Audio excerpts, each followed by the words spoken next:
আজি আমি আহি উপস্থিত হৈছোঁ উমৰাংচুৰ সেই অভিশপ্ত কয়লাখনিত আবদ্ধ হৈ থকা হুছেইন আলী বাসগৃহত। ভোগালী বিহুৰ উদলমি পৰিৱেশ চলি থকাৰ মাজতেই আমি দেখিবলৈ পাইছোঁ যে এইসকল পৰিয়াল আজি তেওঁলোকে অনাহাৰে অনাদ্ৰাত থাকিবলগীয়া হৈছে। তেওঁলোকৰ পৰিয়ালৰ মূল উপাৰ্জনকাৰী ব্যক্তিজন কয়লাখনিত আবদ্ধ হৈ আছে। তেখেত এতিয়া মৃত নে জীৱিত অৱস্থাত আছে সেই কথা আমি কোনেও নাজানো। কিন্তু দুৰ্ভাগ্যজনক কথাটো হৈছে যে মুখ্যমন্ত্ৰী ডাঙৰীয়াই অসমৰ ইমূৰৰ পৰা সিমূৰলৈকে সকলো কথাই তেখেতৰ জ্ঞাত। তেখেতে যথেষ্টখিনি কাৰ্যদক্ষ ব্যক্তি, আমি সেই কথাটো স্বীকাৰ কৰোঁ।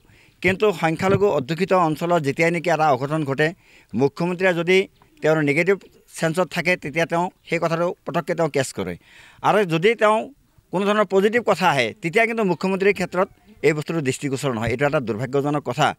আজি এইসকল মানুহ কয়লাখনিত আবদ্ধ হৈ তেওঁলোকে প্ৰাণ বিসৰ্জন দিবলগীয়া হৈছে। ভোগালীৰ উদলি পৰিৱেশৰ মাজতে কিন্তু মুখ্যমন্ত্ৰীয়ে অন্ততঃ উচ্চপদস্থ কোনোবা বিষয়াক হতুৱাই এইসকল মানুহৰ এটা খবৰ লোৱাটো এটা সৌজন্যতামূলক কথা আছিলে। কিন্তু আজি পৰ্যন্ত মুখ্যমন্ত্ৰীয়ে কোনো ধৰণৰ বিহিত ব্যৱস্থা গ্ৰহণ কৰা নাই বা কোনো ধৰণৰ নিৰ্দেশনা প্ৰদান কৰা নাই, কোনো উচ্চস্তৰীয় বিষয়া কৰ্মচাৰীক ইয়ালৈ পঠিয়াই দিয়া নাই। তাতকৈ দুৰ্ভাগ্যজনক কথা হ'ল অন্ততঃ দৰং জিলাৰ যিজন আয়ুক্ত আছে তেখেতে হ'লেও কমচে কম এইসকল পৰিয়ালৰ দুৰ্দশাৰ বুজ ল'ব লাগিছিল। কিন্তু আজি পৰ্যন্ত আমি ইয়াত আহি গম পালোঁ যে কোনো ধৰণৰ মানুহ বিষয়া কৰ্মচাৰী ইয়াত অহা নাই বা তেওঁলোকৰ কোনো ধৰণৰ খা খবৰ লোৱা নাই। এইটো আটাইতকৈ দুৰ্ভাগ্যজনক কথা। আৰু যিবিলাক কয়লা খনিত ইতিমধ্যে বাতৰি সম্প্ৰচাৰ হৈছে যে সেই কয়লা খনিবিলাক আচলতে অবৈধ কয়লা খনন হৈ আছিলে, মুখ্যমন্ত্ৰী ডাঙৰীয়াই নিশ্চয় এই অবৈধ কয়লা খননৰ লগত জড়িত হৈ আছে। আৰু সেই জিলা আয়ুক্ত আৰক্ষী অধীক্ষক তেওঁলোকে ইয়াৰ লগত এটা মানে যোগসূত্ৰ আছে। তেওঁলোকে এটা চিণ্ডিকেট কৰি আচলতে অবৈধভাৱে তেওঁলোকে কয়লা খননটো চলাই আছে, যাৰ কাৰণে মুখ্যমন্ত্ৰীয়ে এই সংক্ৰান্তত কোনো ধৰণৰ মাত মাতা নাই। মুখ্যমন্ত্ৰীয়ে যিহেতু অসমৰ ইমূৰৰ পৰা সিমূৰলৈ য'ত কি খুটি নাটি কথা হৈছে গোটেইখিনি গম পায়, তাত অবৈধভাৱে কয়লা খনন হৈ আছে এই কথাটো মুখ্যমন্ত্ৰীয়ে নাজানে নেকি?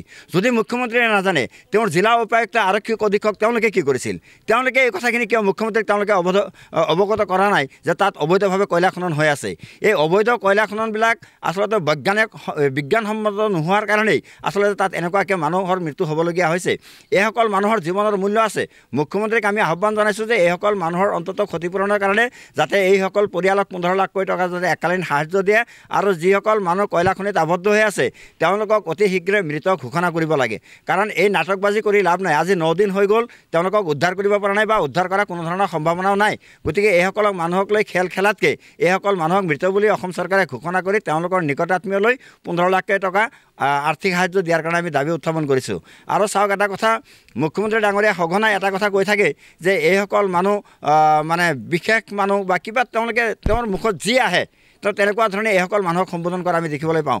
আচলতে তেওঁ নিজে আহি চৰ চাপৰিবিলাক পৰিভ্ৰমী তেওঁ আচলতে অধ্যয়ন কৰিব লাগে যে এইসকল মানুহ ক'ৰ পৰা অহা মানুহ, তেওঁলোকৰ ইতিবৃত্তি কি, তেওঁলোকৰ পূৰ্বপুৰুষসকল কেনেকুৱা আছিল, ক'ৰ পৰা আহিছিল, কি কৰিছিল, এই গোটেইখিনি কথা তেওঁ যেতিয়া চৰ চাপৰি এলেকাবিলাকত আহিব তেওঁ পুংখানুপুংখভাৱে এই গোটেইখিনি তথ্য পাব যে এইসকল মানুহ অসমৰে বাসিন্দা, অসমৰে ভোটাৰ, অসমত স্থায়ীভাৱে তেওঁলোকে আছে, অসমৰ জাতি জীৱনৰ লগত তেওঁলোকে জড়িত হৈ আছে। এই কথাখিনি মুখ্যমন্ত্ৰীয়ে নিশ্চয়কৈ অনুভৱ কৰিব পাৰিব। কিন্তু তাকে নকৰি মুখ্যমন্ত্ৰীয়ে দিছপুৰত বহি উপলুঙা সুৰত তেওঁ কথা ক'ব, এই কথাটো কোনোবাদিন গ্ৰহণযোগ্য নহয়। গতিকে মুখ্যমন্ত্ৰী ডাঙৰীয়াক আমি ধিক্কাৰ জনাইছোঁ, গৰিহণা দিছোঁ যে মুখ্যমন্ত্ৰীয়ে আজিলৈকে অন্ততঃ সেই মাঘ বিহুৰ এই উদলি পৰিৱেশতো যে এইসকল পৰিয়ালক খা খবৰ লোৱা নাই।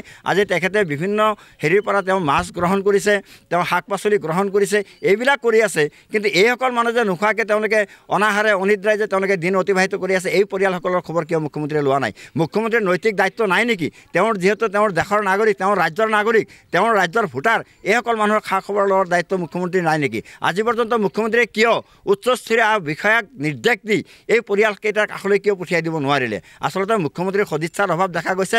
মুখ্যমন্ত্ৰীয়ে সদায় সাম্প্ৰদায়িক ৰাজনীতি কৰি ভাল পায়। এইসকল মানুহ আচলতে মুখ্যমন্ত্ৰী কোৱাৰ নিচিনাকৈ এটা বিশেষ জনগোষ্ঠী হোৱাৰ কাৰণে আচলতে মুখ্যমন্ত্ৰীৰ তেনেকুৱা কোনো তৎপৰতা দেখা নাপালোঁ বুলি আমি অনুভৱ কৰিছোঁ। গতিকে মুখ্যমন্ত্ৰী ডাঙৰীয়াক আহ্বান জনাইছোঁ যে সেই সাম্প্ৰদায়িক মানে মনোভাৱ পৰিহাৰ কৰি এইসকল মানুহ অসম তথা ভাৰতবৰ্ষৰ নাগৰিক, গতিকে তেওঁলোকক সম অধিকাৰ সমমৰ্যাদা দিয়াৰ স্বাৰ্থত যাতে মুখ্যমন্ত্ৰীয়ে এইসকল মানুহৰ কাৰণে বিহিত ব্যৱস্থা গ্ৰহণ কৰে।